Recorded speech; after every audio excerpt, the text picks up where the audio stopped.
This presentation is titled Misattribution of Error Origination, the Impact of Preconceived Expectations in Cooperative Online Games, and presents work done by Kristina Milanovic and Jeremy Pitt at Imperial College London. In recent years, there has been an increase in the exposure of humans to smart devices, which are used to complete everyday tasks. The increase is in terms of the number of devices humans are exposed to and the frequency of interactions. They are happening more often and over a prolonged period of time. It is inevitable that errors will occur at some point during these interactions. They might be expected from the point of view of the device designers, but they are often unexpected by the users. Often, when an unexpected error occurs, the users lose trust in the device. To keep humans using devices after unexpected errors occur, there needs to be a mechanism to repair relationships after these trust breakdowns occur. Evidence already exists that humans treat computers as social actors, so it follows that sociology could be applied to try and tackle this problem. The work described here applies the sociological theory of social constructivism to socio-technical systems. These are systems that comprise of both human and computational agents. An example of such a system could be an Internet of Things system where a single user is interacting with multiple smart devices in the home. One of the key principles of social constructivism is that norms and values are established over time through repeated interactions between participants in society. In other words, through education. The studies described here leverage this concept to investigate the impact of education or training on human agents in socio-technical systems after unexpected errors occur. 3 online studies with 2,037 participants in total were launched on Amazon's Mechanical Turk platform. The 3 state studies were designed to be increasingly difficult and were structured in the same way. They consisted of a training section, a game section, and a questionnaire. Participants were randomly allocated to one of 4 groups: a mutual training group, a group where the human player trained the AI player, a group where the AI player trained the human player, and a group that undertook no training and was the control group. The training section depended on the group allocation and consisted of 20 rounds in total. Although participants had different training experiences, all participants played the same game section and encountered the same error during the game at exactly the same point. There were 10 game rounds in total, and participants encountered the unexpected error after the 3rd round. Participants were told that they would be playing a cooperative game with an artificial intelligence agent. However, in reality, there was no AI player. The AI player's responses were pre-programmed to ensure uniformity of experiences for the participants. After the game, participants were answered a questionnaire. It was tailored to match the group allocation and primarily asked participants to provide feedback on their study experience and on their reactions to the unexpected error they encountered. The hypothesis was that participants who undertook mutual training should react less negatively towards the AI player when unexpected errors occurred. As mentioned previously, there were 3 games of increasing difficulty shown here. The first game was called Fish and Fruit and was based around the idea of focal points from game theory. Participants were given 4 images, 3 of fruit and 1 of a fish, and asked to pick the odd one out. During the training section, participants who trained the AI player were asked to select the fish from the 4 options on screen. Participants who were trained by the AI player had the correct answer already highlighted, and they just needed to click on that to confirm that they understood the AI player's choice. Participants needed to make the correct selection of the fish to progress through the training section. The next most difficult game was called Syrup Effect and was based around the Stroop effect. Participants were given 2 words in 2 different colors.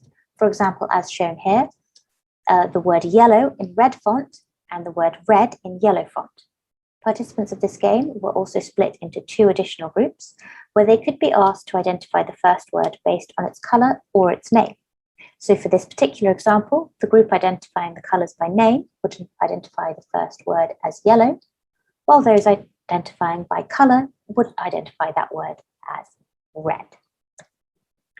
The last and most difficult game was called Logic Puzzle and consisted of a series of non-verbal reasoning questions where participants needed to select the odd one out from a series of 5 options. During the game, participants were told that they and the AI player were picking options simultaneously and that the aim was to get 10 matches in a row. However, after the 3rd round, participants encountered an error. This is shown for the fish and fruit game here. The fish image is in the 1st position, so the correct answer is A. After submitting an answer, any answer, participants were taken to an error page which told them that there had been a mismatch between their response and the AI players, and that the correct answer was in fact option A. Participants needed to click continue at the bottom of the page in order to move to the next round of the game and continue with the study. The error was phrased so there was no blame attributed to either player. As is common with Mechanical Turk studies, the majority, almost 3/4 of participants, were from North America, 12.4% were from Asia, primarily India, and 8.4% were from Europe. Most participants identified as either male or female, with a slight majority identifying as female compared to male. The majority of participants, over 40%, were aged between 26 and 35. When asked about their prior experience of AI, the 3 most common responses were using AI at home by 36% of participants, no experience of AI by 32%, and 20% stated they used AI at work. When asked about their smart device usage, from a series of options, the most common usage was mobile phone assistants like Siri, voice-activated home assistants like Alexa, and smart health devices like Fitbit. Specifically, when considering participants who stated they had no experience of artificial intelligence, 84% then stated that they had used at least one type of smart device.